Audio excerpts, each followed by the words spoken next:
A Carla falou, toca para o próximo assunto, porque ela já viu qual é o próximo assunto aqui no meu teleprompter, no meu TP, que é a crise política na Venezuela. A cada dia, um novo capítulo, cada vez mais surpreendente. Então, vamos falar sobre isso. A crise é na Venezuela, mas a telenovela parece mexicana. Exatamente, Maria, gostei. A novela mexicana na Venezuela. Vamos então a mais um capítulo agora, no Linha de Frente. Olha só, a Procuradoria-Geral da Venezuela pediu um mandado de prisão contra o presidente da Argentina, Javier Milei, pelo caso de um avião venezuelano que foi apreendido em Buenos Aires em 2022, há 2 anos. A aeronave é um Boeing 747 usado para carga. Lá em 2022, o avião foi apreendido após um pedido do governo norte-americano por suspeita de ter relação com a Guarda Revolucionária do Irã. Além de Javier Milei, a irmã dele, a secretária Karine Milei e a ministra de Segurança, Patrícia Bullrich, também são alvo desse pedido de ordem de prisão. O mandado de prisão é feito após uma ONG e promotores federais, isso na Argentina, tá? Uma ONG, promotores federais na Argentina, também pedirem para a justiça do país a prisão de Nicolás Maduro por crimes contra a humanidade. Carla, já que você ficou de fora na rodada anterior, tá parecendo briga de vizinho? Olha... Qualquer semelhança é mera coincidência? A sua exposição estava me parecendo assim a sede da ONU, sabe? Assim, ela saiu do Irã, pegou a Boeing, passou... Olha, isso é uma confusão enorme. A questão só era a seguinte, por que ele não pediu a prisão do Biden? Sei, né? Porque vamos organizar assim, talvez a prisão do Biden fosse uma coisa assim mais próxima do que até do presidente da Argentina, porque posou e tudo. Então, assim... Olha, começou comigo, mas isso está muito confuso. Isso é muita política junto. Eu vou deixar para as minhas queridas da mesa aqui, viu? Tem uma pessoa aqui, eu estou esperando juros, estou esperando orçamento. Seu momento vai chegar, o legal. Agora, olha, depois dessa que saiu do Irã e voltou... Olha, fiquem à vontade, queridos. Vocês sintam-se à vontade. Sabe o que é mais interessante? Em 2022, Javier Milei, Maria, nem era presidente da Argentina e sobrou para ele. Pois é. Quem mandou pedir a prisão de Nicolás Maduro? Negócio pois é. Olho por olho, dente por dente, não? Pois é, eu acho que, na verdade, como eu falei aqui, né, gente, vou repetir a minha frase de efeito. A crise é na Venezuela, mas está parecendo uma telenovela mexicana, porque cada dia dessa história da pseudo-democracia venezuelana é um motivo para a gente sentar e chorar, porque ali a situação está complicada e a Venezuela está entrando nos seus períodos mais antidemocráticos, mais violentos e tristes da sua história, dessa dita democracia chavista que surgiu lá atrás com o Chávez no final da década de 90 e início dos anos 2000, né? Mas, como bem resumido aqui pela minha colega Lívia, realmente, para mim, parece uma briga de cachorros, né? Acredito que o governo venezuelano já deve estar bastante mordido com a Argentina diante de toda a situação que ocorreu dentro da embaixada argentina. A gente sabe que eles abrigaram alguns opositores venezuelanos, isso gerou uma crise diplomática entre os dois países. Houve diplomatas argentinos que foram expulsos. Isso levou o Brasil, então, a administrar, a cuidar ali do prédio da embaixada argentina na Venezuela. Então, já é uma crise que vem ganhando uma escala, é uma crise política e diplomática que vem ganhando escala. Acredito que o Milei representa o que o chavismo, o que o madurismo tem aversão nesse cenário geopolítico no Brasil. E, a meu ver, isso é apenas um tiro para eles conseguirem chamar atenção para outras questões que não a problemática maior que está acontecendo naquele país, né? A gente viu que o próprio Edmundo González, que era o presidente né, da oposição, que acredita se tenha vencido as eleições, foi se refugiar na Espanha. A situação democrática lá, a repressão vem ganhando muita força, vem aumentando cada vez mais e mais. E por que vai arrumar briga com a Argentina, um outro país soberano, diante de uma retórica que não parece fazer sentido. A meu ver, é uma fuga para tentar tirar a atenção, desviar a atenção das atrocidades que vem acontecendo dentro da Venezuela, que, a meu ver, só vão escalonar e piorar mais e mais. Sinto pela sociedade venezuelana que não tem a condição de fugir para outro país, porque a situação ali vai ficar bem feia. E espero que o Edmundo González, né, que recentemente ganhou, teve até o reconhecimento da União Europeia como presidente de facto da Venezuela. Até agora a gente não tem as atas das eleições liberadas, então acho que essa briga de gato e rato entre Venezuela e Argentina vai aumentar, porque o Milei representa justamente o lado que quer dar vazão à expulsão do Maduro do poder. Enfim, vai... Mas, assim, a meu ver, é apenas tentar distrair do real problema, que é a questão da corrosão democrática venezuelana e um ditador, de fato, com poder demais em suas mãos e poder de opressão maior ainda. Luana, é só uma briga política pública ou esses mandados de prisão de um país contra presidentes de outros países têm alguma coisa de efetiva?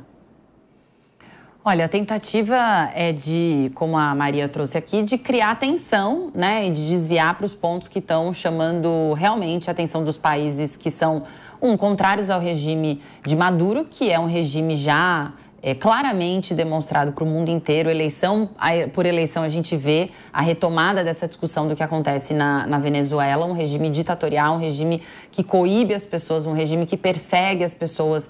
Então, toda essa tentativa da comunidade internacional, a despeito da discordância, né, de espectro político, porque aqui a gente está falando de uma condição de um país que ele não converge com aquilo que a gente acredita que é democrático, que é onde você tem ali uma divergência entre esquerda e direita. Mas as pessoas, os cidadãos, continuam tendo seus direitos assegurados, principalmente o direito à vida, que é o direito mais importante que existe. Então, a gente não pode nem considerar esse país como um país que está conseguindo garantir minimamente o cuidado aos seus cidadãos. E por isso, qualquer país que tente colocar algum esforço nesse âmbito, né, da legislação internacional, apelando aí para a questão dos direitos humanos, com certeza são países que estão sujeitos a esse tipo de retaliação por parte da Venezuela, que é a forma como o Maduro tem agido, como o regime, né, da ditadura venezuelana tem agido com qualquer opositor que se coloque contra o que ele está fazendo. Então, os efeitos disso, Lívia, infelizmente, não são seguidos, porque num regime de ditadura você questiona essas decisões internacionais a partir da sua própria legislação. Por quê? O Poder Judiciário está sob controle do ditador. As Forças Armadas estão sob o controle do ditador. Toda a estrutura pública que deveria cumprir os ritos, né, de diplomacia, os ritos legais entre países, de acordos e de decisões que são multilaterais, decisões internacionais, elas têm que passar por essas instituições. E ali, infelizmente, as instituições, elas não estão agindo a favor da sociedade, a favor daquilo que precede uma democracia ou a construção de um país, de uma nação. E sim atendendo aos interesses do ditador, aos interesses que mantenham aquele regime internamente. Então, acho muito difícil que essas denúncias, acho que o máximo que elas podem causar é esse efeito aqui, né, da discussão internacional, de reforçar que aquilo não pode continuar acontecendo, traz inclusive estímulos para que outros países se posicionem também, para que tomem coragem de dar esse passo, para que coloquem a sua opinião, e principalmente em relação aos direitos humanos. A gente está falando aqui de centenas já, milhares de pessoas que ou foram presas ou que foram de alguma forma machucadas, né? Tiveram ali algum tipo de acidente ou tentativa de assassinato, ou jovens e crianças, mulheres, pessoas que estavam lutando contra o regime que foram mortas. Então, há mais de um mês, Edmundo González está fora do país. O destino dele, né, a localização dele está velada, obviamente, por conta desse cenário. E é muito triste realmente ver uma força como essa ainda conseguindo se instalar e gerar tanto sofrimento para uma população. Assim, todo momento que eu reflito sobre a situação da Venezuela, trago aqui as análises, gente, no fundo, eu só fico pensando o que será. Imagina uma criança, um adolescente, um jovem, uma mãe, um pai, um profissional, um idoso vivendo nesse país sem poder recorrer a qualquer tipo de auxílio que faça com que ele tenha esperança na vida. Então, assim, é muito duro, é muito triste. Eu acho que a gente tem que fazer a análise política, aqui técnica do que está acontecendo, mas não esquecer que a gente está falando de pessoas que têm sonhos, que têm o dia seguinte que elas gostariam de acordar e não está vivendo mais sob um regime que não permite com que elas tenham a liberdade de viver e que não garanta os seus direitos básicos. Acho que esse é o ponto mais central da discussão e que deveria realmente estimular uma corrente maior no mundo inteiro para que esse tipo de regime fosse exterminado, não existisse mais a olho nu, né, na sociedade. Infelizmente, rapidamente, eu queria só falar o que você disse. Infelizmente, a gente vê a ineficiência da comunidade internacional, né, que está de mãos atadas e não pode fazer nada em relação a essa questão. Reconhece o Edmundo Gonzalez como o presidente de fato, que venceu, mas que não temos as atas para comprovar, mas ninguém pode fazer nada, porque é um país soberano e aí a gente se questiona sobre a questão do direito internacional aí na sua eficiência, de até que ponto é permissível tamanha ditadura com tamanho desrespeito aos direitos humanos. Então, coloca em questão toda essa situação da diplomacia, que legal, mas o que de fato vai ser feito, né? A Venezuela continua com respaldo econômico da China. É só isso que eu queria trazer de reflexão. Jess, quero tocar desse ponto aí que a Maria levantou, que é justamente o aspecto que eu queria te ouvir sobre ele, que é o fato de o Parlamento Europeu ter reconhecido a vitória do candidato da oposição, do Edmundo Gonzalez, que está asilado na Espanha. Essa decisão vai sim contra o resultado apresentado pelo Conselho Nacional Eleitoral da Venezuela, cooptado pelo governo de Maduro, que anunciou a reeleição do presidente, do Nicolás Maduro. E essa resolução do Parlamento Europeu se soma à pressão internacional contra o regime chavista. Vai chegar num ponto que a pressão vai conseguir fazer com que Maduro mude de estratégia, mude de opinião, ou nenhuma pressão vai ser suficiente para que isso aconteça? Porque só aumenta a pressão e Maduro só endurece o regime. Excelente questionamento, Lívia. A minha perspectiva dentro disso, ela bebe muito na situação do apartheid na África do Sul. Por quê? Ali houve-se um comum acordo entre diversas nações para sanções econômicas duríssimas. E o que essas sanções econômicas fazem? Elas afetam toda a estrutura organizacional do país. Até pessoas muito ricas são, com certeza, afetadas pelas sanções, porque, afinal de contas, não conseguem vender para fora, não conseguem comprar, têm a sua vida ali regrada. Então, as sanções duras econômicas, elas podem ser um recado direto à população da Venezuela, que também vai sofrer, infelizmente, com as sanções, mas que já está sofrendo. Mas ela desestabiliza um dos pilares ali do chavismo, que é a lógica de apoio que o Exército tem dado. E o Exército que hoje representa uma elite financeira ali dentro da Venezuela seria de fato afetado. Alguns países já fazem sanções, mas a realidade é que quanto mais países, tal como o Parlamento Europeu ali na figura da União Europeia, os Estados Unidos, Brasil, Colômbia, México, sancionarem a Venezuela, esse governo vai estando cada vez mais esgotado e perdendo cada vez mais qualquer poder que tenha. Embora talvez nós tenhamos um curto prazo de problemas e dificuldades para a população, isso já está acontecendo, mas nós pelo menos endereçaríamos e resolveríamos o problema. A realidade é muito simples. A Venezuela hoje é uma ditadura autoritária e sanguinária. Isso é um fato. Agora, uma decisão como essa, inclusive, declarar o Milei voz de prisão, né, ele dá um mandato para ele e para as demais, né, para a irmã e para a ministra, ela também mostra uma coisa. O Maduro está tentando criar um inimigo em comum. Ele quer criar polêmica para gerar história, narrativa. E lá, todos os meios, os veículos de informação são aparelhados e são do Estado. Então, ele está querendo mostrar força e poder nessa decisão que, na minha perspectiva, me desculpe o bom português, é burra. Porque em 2022, o presidente era o Alberto Fernandes. E é até interessante porque a nota de resposta da Argentina para isso veio com uma pitada de uma indireta que ela é bonita e que ela ressalta bem a diferença entre uma democracia e uma ditadura.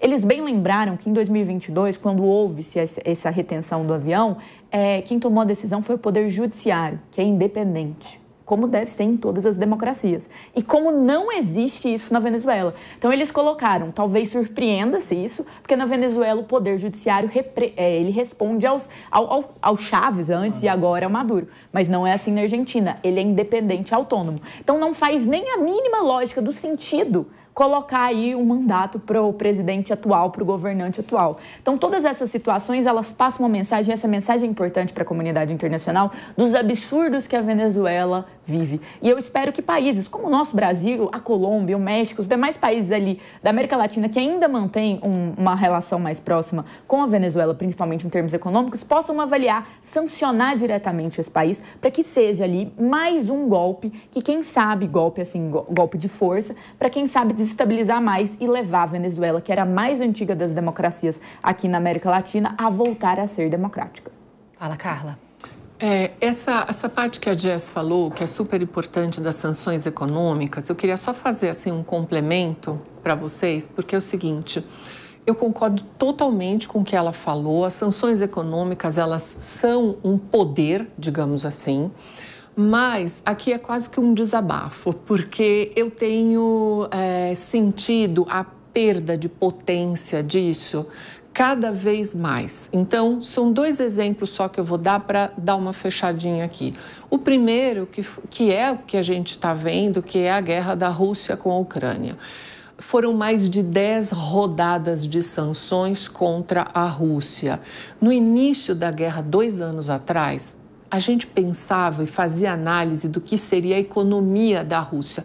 A inflação, desabastecimento, o caos e tudo, bloqueio SWIFT e foram 10 rodadas. Nunca na história nós tivemos um volume tão intenso e profundo. Oligarcas, exatamente como a Jess falou, os oligarcas russos com mansões na Grã-Bretanha, a Europa inteira bloqueou. Bom, 2 anos depois, a economia continua funcionando, o abalo foi muito menor, há um acordo com a China, então o desvio é todo. A Alemanha, ela tem uma série de problemas energéticos. Bom, então isso daqui era só para mencionar isso. Mas tem um ponto com relação à Venezuela e os Estados Unidos muito interessante, que às vezes as pessoas não têm essa ideia. Porque os Estados Unidos são décadas de bloqueios com relação à Venezuela, que todo mundo sabe. Só que há 2 anos atrás saiu uma comitiva de Washington, foi para Caracas para negociar direto petróleo para a Chevron.